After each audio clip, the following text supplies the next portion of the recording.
Trump ने ना एक और बात की, और ये बड़ी मजेदार बात है। इससे आपको ना कभी कभी आप ये सोचते होंगे कि डोनाल्ड ट्रंप क्यों कहता है माय फेवरेट फील्ड मार्शल, वो क्यों कहता है कि शहबाज शरीफ मुझे बहुत पसंद है, वो क्यों कहता है मोदी मेरा बड़ा अच्छा दोस्त है। यानी जो भी दुनिया के अंदर करामत आदमी होता है, डोनाल्ड ट्रंप उससे नफरत करता है। यानी आप ये देखें ना कि स्पेन के वजीर आजम से नफरत करता है, फ्रांस में नफरत करता है, जर्मनी से ऐसे ही बात करता है, जो आपके स्कैंडिनेवियन कंट्रीज हैं या कैनेडियन वजीर आजम है, उन सबसे नफरत करता है डोनाल्ड ट्रंप। जितने भी काबिल लोग हैं उन सबके खिलाफ हो जाता है। बराक ओबामा एक काबिल आदमी था, उसके भी खिलाफ हो गया था। तो डोनाल्ड ट्रंप कैसे लोगों को पसंद करता है उसने खुद ही बता दिया।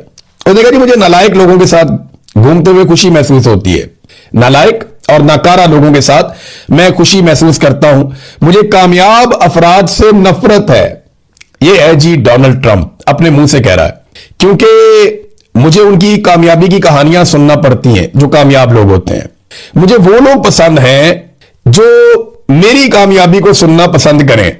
ये डोनाल्ड ट्रंप ने कहा, कैसी खुद पसंदी है, और खुलकर कह भी रहा है डोनाल्ड ट्रंप। तो शहबाज शरीफ जैसा बंदा तो मिलेगा ही नहीं।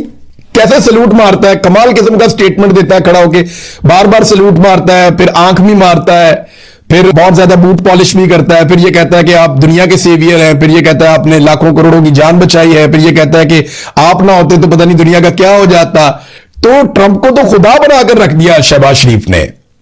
तो शहबाज शरीफ जैसे लोग, यानी ट्रंप ने बताया कि मुझे खुशामदी बहुत पसंद है, नालायक किस्म के लोग बहुत पसंद है। तो शहबाज शरीफ तो वाकई इस क्राइटेरिया पे पूरा उतरते हैं। शानदार आदमी है जिसको डोनाल्ड ट्रंप पसंद कर रहा है और खुलकर कह भी रहा है कि जनाब मुझे तो बहुत पसंद है। वैसे ट्रंप का पता कोई नहीं है, वो किसी की भी तारीफें करना शुरू हो जाता है, किसी की भी तारीफें करना शुरू हो जाता है, किसी भी वक्त करना शुरू हो जाता है। इस आदमी का कोई सरपाऊ नहीं है। नाजरीन, अब जरा जीएसपी प्लस स्टेटस पे आ जाएं। पाकिस्तान की मिलिट्री एस्टेब्लिशमेंट को यह आगाह कर दिया गया है मेरे सोर्सेज के जरिए से, ये कंफर्म इत्तला मैं आपको दे रहा हूं कि जीएसपी प्लस स्टेटस जो है वो अगली स्कीम में शायद आपको ना मिले। देखिए ये स्कीम पहले आपकी 10 साल के लिए आई थी 2013 में गालिबन, और ये 2023 में शायद खत्म हो गई थी। फिर उसको थोड़ा एक्सटेंड कर दिया गया था, 2-3 साल के लिए, 4 साल के लिए हो जाती है, मुझे एग्जैक्टली टाइम नहीं पता। लेकिन अब दोबारा ये स्कीम खत्म होने का वक्त आ रहा है और पाकिस्तान को जो सवालात यूरोपीय यूनियन ने दिए हैं, पाकिस्तान के पास उनके जवाब नहीं है। सादी बात यह है कि पाकिस्तान में जुल्म, बर्बरियत, जबर, फस्तायत, फौजी अदालतें, अदलिया पे कंट्रोल, मीडिया पे कंट्रोल, तालिबान को बेअसर करना, आजादी इज़हार राय पे कदगन, जबरी गुमशुदगियां और जंगी जराइम, ये वो सारी ऐसी चीजें हैं जो रास्ते में रुकावट बन जाएंगी कि आपको जीएसपी प्लस स्टेटस ना मिले। तो पाकिस्तान की मिलिट्री एस्टेब्लिशमेंट को इस बात का पता चल गया कि जीएसपी प्लस स्टेटस हमारी करतूतों की वजह से जाने वाला है या जा सकता है। इन्हें यह कहा गया कि अगर आप कुछ कर सकते हैं तो कर लीजिए, कोई ताल्लुकात लगा सकते हैं तो लगा लीजिए, यूरोपीय यूनियन पे दबाव डाल सकते हैं तो डाल लीजिए। अब पाकिस्तान डोनाल्ड ट्रंप का दरवाजा खटखटाएगा, मुख्तलिफ जगहों पे जाएगा और कोशिश करेगा, हो सकता है कि बचाने में कामयाब हो जाए, लेकिन इम्कानात कम है। और अब इसका मलबा किस पे डालें? तो मलबा डालने के लिए इन्हें इमरान खान का बेटा मिल गया जिसने जीएसपी प्लस स्टेटस के बारे में बात ही नहीं की। मैं ये सोच रहा था ये हुआ क्या है। असल खबर तो अब आई है कि इनकी करतूतों की वजह से जीएसपी प्लस स्टेटस इंतहाई खतरे में है इस वक्त, और उसको बचाने के लिए इनके पास कोई जवाब नहीं है। सिर्फ सिफारिशें लगा रहे हैं, भाग दौड़ कर रहे हैं, जूते पॉलिश कर रहे हैं और कुछ भी नहीं है। इनके पल्ले कख नहीं है। तो ताजरों को अब दबाव डाला जा रहा है कि निकलो, निकल के प्रेस कॉन्फ्रेंस करो इमरान खान के बेटे के खिलाफ। कभी किसी को खड़ा कर देते हैं, कभी किसी को खड़ा कर देते हैं। और भाई वो एक नौजवान है, उसके कहने के ऊपर ये स्टेटस चला जाएगा इतने बड़े एटमी मुल्क का। यार होश के नाखून ले, लोग बेवकूफ तो नहीं है, लोग सादे जरूर हैं लेकिन इतने बेवकूफ नहीं है कि आपकी ऐसी बातों में आ जाएंगे। जनाब इमरान खान के बेटे ने एक बयान दिया और उसमें जीएसपी प्लस का जिक्र भी नहीं किया और वो स्टेटस आपसे चला गया। स्टेटस गया आपकी करतूतों की वजह से, जो आपने पाकिस्तान में मेरे साथ किया, लोगों के साथ किया, पाकिस्तानियों के साथ किया, जो आप लगातार सियासी कैदियों के साथ कर रहे हैं, जो आपने अदलिया के साथ किया, पार्लिमान के साथ किया, जो आपने अकलियतों और इंसानी हकूक के साथ किया, जो आपने लोगों के कत्लेआम किया और बार बार किया। तो इस और जो आप पीका लेकर आ गए, ये सारी चीजें खिलाफ है यूरोपीय यूनियन के साथ किए हुए उन मुआहदों के जो आपने उनके साथ किए थे। कश्मीर की सूरत हाल मैं आपको बता देता हूं। सबसे पहले तो एक मुराद सईद का स्टेटमेंट है, वो भी आप सुन लें। मुराद सईद ने भी जवाब दिया है डीजीआईएसपीआर को। जवाब तो बड़ा तफसीली है लेकिन मुख्तसर मैं आपको बताता हूं लुब्बे लुबाब क्या है जो मुराद सईद ने कहा। उन्होंने कहा डीजीआईएसपीआर ने आज पाकिस्तानियों की शहादतों का जिक्र किया, कितनी बेशर्मी से शहादतों का जिक्र करते हुए कहा कि हमारी कारकर्दगी अच्छी हो गई है क्योंकि पिछले साल हमारे एक शहीद के बदले 2 दहशतगर्द मरे, इस साल एक शहीद के बदले हमने 2.5 दहशतगर्द मारे। लेकिन यह भी बताया ना कि आपके अपने कितने शहीद हो गए। और दहशतगर्दी में मुतासरा ममालिक में पाकिस्तान सफ़े अव्वल में सबसे अगली सफ में आकर खड़ा हो गया पूरी दुनिया में। मैंने अपनी किताब में लिखा कि कैसे इन दहशतगर्दों को वापस लाने के लिए दलाइल दिए जा रहे थे, लेकिन इमरान खान का जवाब था एब्सोल्युटली नॉट। फिर इमरान खान की हुकूमत गिराकर पीडीएम को लाया गया, उन्होंने कोई एतराज ना किया और अगस्त के पहले हफ्ते ही दहशतगर्दों की वापसी शुरू हो गई। मैं चीख चीख कर बता रहा था कि यह गलत हो रहा है, हमें दोबारा दहशतगर्दी की आग में झोंका जा रहा है।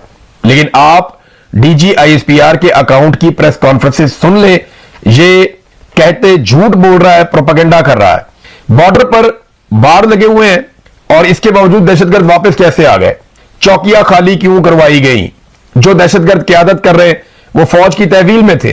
मुराद सईद ने बहुत सारे सवाल उठा दिए और पाकिस्तानियों को कहा कि वो भी सवाल उठाए, तो ये वो चीजें हैं जिनका जवाब ये तो देते ही नहीं है ना, जवाब वो तो अपने आप को जवाब दे समझते ही नहीं है। और जो सहाफी वहां पे बैठे उनके लिए बहुत मुश्किल है, बल्कि मुमकिन ही नहीं है कि वो इस किस्म का सवाल कर सके डीजीआईएसपीआर के सामने। अब नाज़रीन, आजाद कश्मीर के जो हालात हैं वो गले की हड्डी बन गए, लोग मुंतशिर नहीं हो रहे और ये सबसे बड़ा प्रॉब्लम है। नॉर्मली क्या होता है कि आप गोली चलाते हैं, 10, 15, 20, 25 बंदे मारते हैं, लोग मुंतशिर हो जाते हैं। आजाद कश्मीर में शहादतें लगातार बढ़ती चली जा रही हैं, 100 के करीब शहादतें रिपोर्ट की जा रही हैं। और मुजफ्फराबाद में यह दावा किया गया कि लोग जब निकले तो वहां पर अंधाधुंध शाम के वक्त गोली चलाई गई, शेलिंग की गई, मसाजिद में ऐलान हुए, लोग इकट्ठे हुए। मैंने पिछले वीलॉग में आपको मसाजिद से होने वाला ऐलान भी सुनवाया। अब मुजफ्फराबाद में भी लोग निकल आए, सड़कों पे इकट्ठे हो गए, पूरे मुजफ्फराबाद में लॉकडाउन हो गया और लोग वहां पे भी धरना देकर बैठ गए।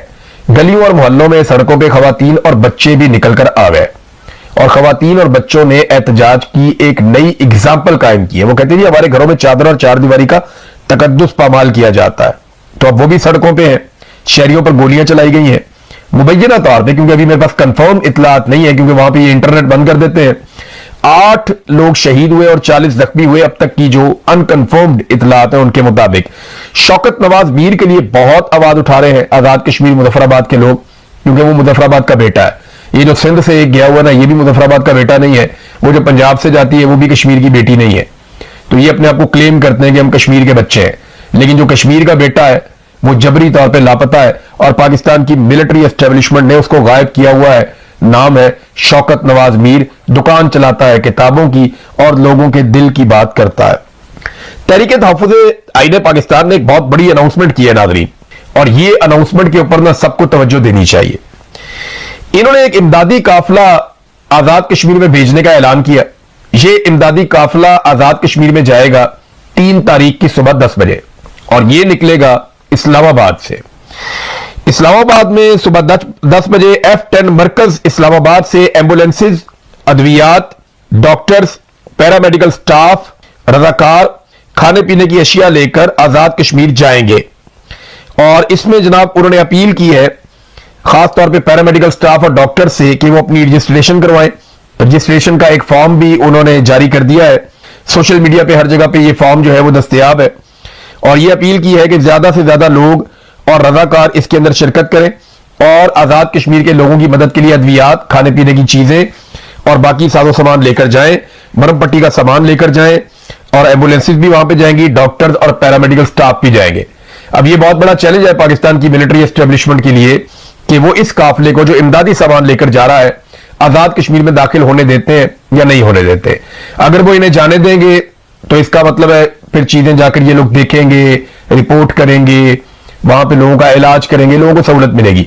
और अगर नहीं जाने देते तो बिल्कुल ये वही काम करेंगे जो नेतन्याहू ने फलस्तीन में किया कि वहां पे इंसानी इमदाद को रोका गया और इंसानी इमदाद को फलस्तीन में दाखिल नहीं होने दिया गया।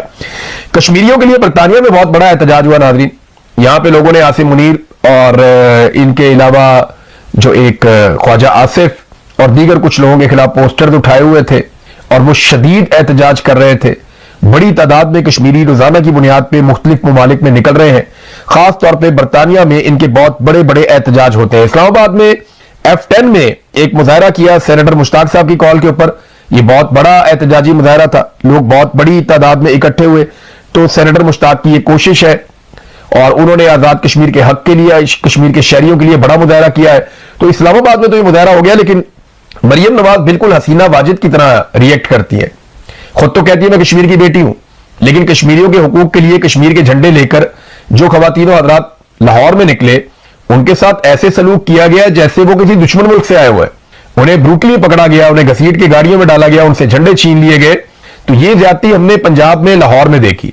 इससे पहले कभी हमने इस बारे में सोचा भी नहीं था, लेकिन अब इस किस्म का तर्ज अमल है। और मरियम नवाज की सारी सियासत का खासा ही जुल्म, जबर, बर्बरियत और यही चीजें हैं।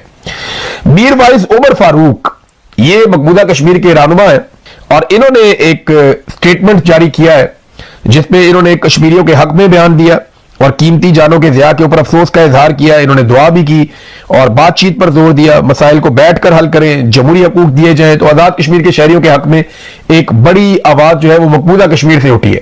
अब देखें कैसी उल्टी गंगा बह रही है। मकबूजा कश्मीर में जुल्म होता था तो आवाज पाकिस्तान से और आजाद कश्मीर से उठती थी। आज आजाद कश्मीर में जुल्म हो रहा है तो आवाज मकबूजा कश्मीर से और पूरी दुनिया से उठ रही है। कैसी बात है। आसिम मुनीर साहब ने आने के बाद पूरा का पूरा रिवर्स गेयर ही लगा दिया है पाकिस्तान को। यानी वो तमाम चीजें जिनमें हम आगे होते थे उन तमाम चीजों में हम पीछे हो गए। दहशतगर्दी जिसको हमने खत्म कर दिया था, आसिम मुनीर साहब के आने के बाद तो बहुत बड़ी है। मोहसिन नकवी जो उनके अजीज हैं, उनके करीबी हैं, उनको लगा दिया वजीर दाखिला और उन्होंने तबाह बर्बाद कर दिया पाकिस्तान में अमन व अमान को। क्रिकेट पाकिस्तान बहुत बेहतर जा रहा था, आगे बढ़ रहा था, उसके अंदर पाकिस्तान का सत्यानाश कर दिया, पाकिस्तान का भट्टा ही बैठ गया। प्लेयर भी वही है, वही सारा कुछ है, लेकिन ऐसी मनहूसत पड़ी है कि वहां पे भी बेड़ा गर्क कर दिया। तो हर चीज मईशत हो, कुछ भी हो, जहां जहां पे आसिम मुनीर साहब ने हाथ डाला वहां पे पाकिस्तान को ना सिर्फ नुकसान हुआ बल्कि बहुत बड़ा नुकसान हुआ। एक और चीज मैं आपको बताता हूं, इनकी मेहरबानियों से पाकिस्तान का तरक्कियाती बजट पता कितना है? ये आपने गौर से मेरी बात सुननी है, गौर से। पाकिस्तान का तरक्कियाती बजट जो बचा है ना इनकी मेहरबानियों से, वो 1000 अरब है। कम होता होता 1000 अरब रह गया। यानी जो हमारे तरक्कियाती मंसूबे लगेंगे या तरक्कियाती काम पाकिस्तान में होंगे उनका बजट है 1000 अरब। जबकि जो पैसा हमने कैपेसिटी पेमेंट की मद में आईपीपीज को देना है, यानी वो बिजली जो उन्होंने पैदा ही नहीं की, जो बिजली पैदा ही नहीं हुई, जो बिजली कभी बनी नहीं, उस बिजली के ना बनाने पे हमने आईपीपीज को जो पैसा देना है वो 1800 अरब रुपया है। यानी तरक्कियाती मंसूबों के लिए लगाया कितना? 1000 अरब रुपया। और जो बिजली नहीं बनी, अपने चहीते आईपीपीज को कितना पैसा दिया बिजली ना बनाने के बदले में? मुफ्त में 1800 अरब रुपया। दुगना पैसा उधर दे दिया, यानी अपनी जेबों में डाल लिया। यह नाजरीन इस निजाम की हकीकत है। इसको हम जितनी जल्दी पहचान लेंगे उतनी जल्दी हमारी बचत हो जाएगी। हालात इस्लामाबाद और रावलपिंडी के ये हैं कि कुछ तस्वीर और वीडियोज अगर आप देखें वहां की निकाल के, तो इस्लामाबाद भी डूबा हुआ है, रावलपिंडी भी डूबा हुआ है एक बारिश के अंदर। वजह पता क्या है? बड़े बड़े लोगों ने जमीनें खरीद के वहां पे सोसाइटियां बना दी हैं। जो नालों के रास्ते थे ना, जहां से नाले गुजरते थे, जब बारिश होती है, बहुत ज्यादा बारिश होती है, तो पानी का अपना एक कुदरती फ्लो होता है, एक रास्ता होता है जहां से पानी गुजरता है और वो नालों के जरिए से अपने रास्ते से गुजरता हुआ दरियाओं में जाके गिर जाता है। ये एक फ्लो है ना, कुदरती फ्लो। इन्होंने प्लानिंग की ही नहीं, इन्होंने अंधाधुंध इजाजत दी, इन्होंने बिला वजह एनओसी जारी किए, सोसाइटीज बनती गई और जो जो सोसाइटी बनती गई वो नालों के सामने बंद लगा के अपने प्लॉट पूरे करते गए।